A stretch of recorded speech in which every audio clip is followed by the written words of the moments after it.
Britain just got rocked. Not by a protest, not by an election, by a courtroom decision so seismic, it rattled the very foundations of Westminster. In a landmark judgment, the Supreme Court didn't just issue a legal opinion, it detonated a political bomb. The target? Keir Starmer. The crime? Quietly dragging Britain back toward the European Union without asking Parliament, the public, or, apparently, even his own party. On the surface, Starmer has long sold himself as the poster boy for stability and pragmatism. But the court's ruling exposed something else entirely, a stealth operation to realign the UK with the EU, done through a maze of backdoor agreements and provisional frameworks. These weren't small tweaks in obscure trade clauses. These were sweeping, sovereignty-shifting moves, done in secret and without a whisper to the Commons. Legal experts didn't mince words. They called it a brutal breach, a constitutional rupture, a democratic violation. The court's verdict? Any major shift in national sovereignty must go through Parliament. No exceptions. No excuses.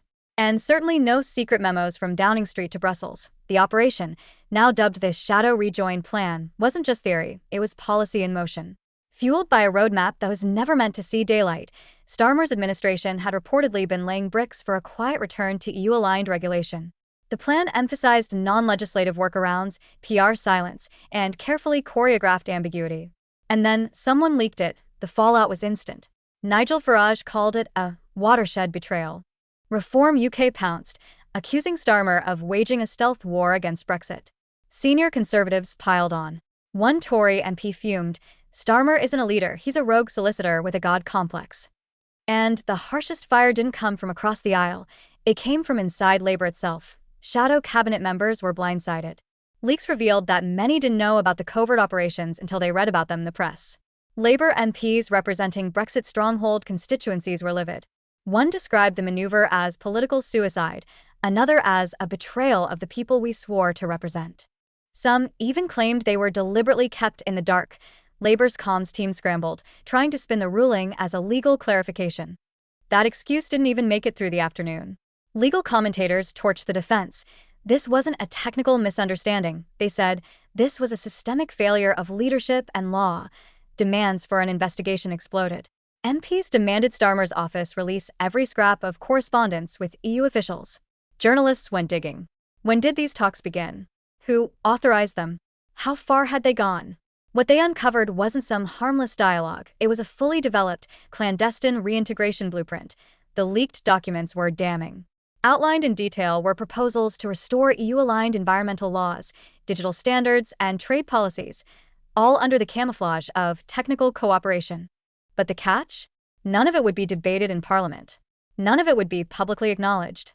The documents were marked with initials traced to Starmer's closest advisors.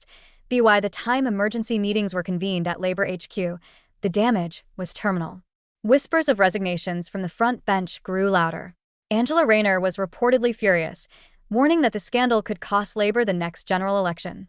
Sources close to her said she felt completely shut out from the operation and believed it betrayed the very voters Labour needed most, its working-class base, and the pressure didn't just mount from within.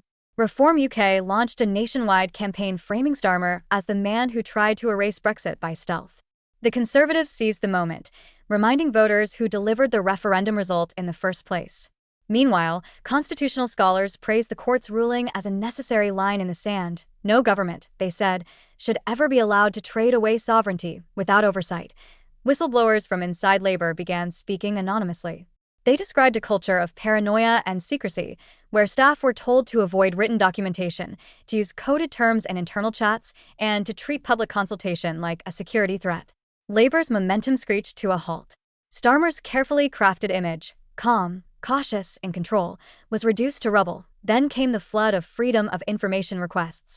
Reporters filed them by the dozen, demanding transparency on every EU-related contact made by Starmer's team. More leaks seemed inevitable. Rumors swirled about what hadn't been uncovered yet. And the question changed. No longer was it, can Starmer recover? It was, can he survive the month? Inside the party, leadership chatter began circulating. Names floated in hushed conversations. Wes Streeting, Lisa Nandy, Angela Rayner. No formal challenges yet, but the knives were out. And while the party tried to project unity, panic simmered beneath the surface. Journalists uncovered yet more secret meetings, this time abroad. Discreet sit-downs between Labour figures and EU officials, held in private venues away from prying eyes. The topics? Regulatory convergence, environmental benchmarking, digital compliance. Framed as technical discussions, but with deep political implications. One proposal even suggested that Britain could rejoin an EU agency as a strategic observer, effectively requiring full alignment with EU rules. Without being a member, the coordination was staggering.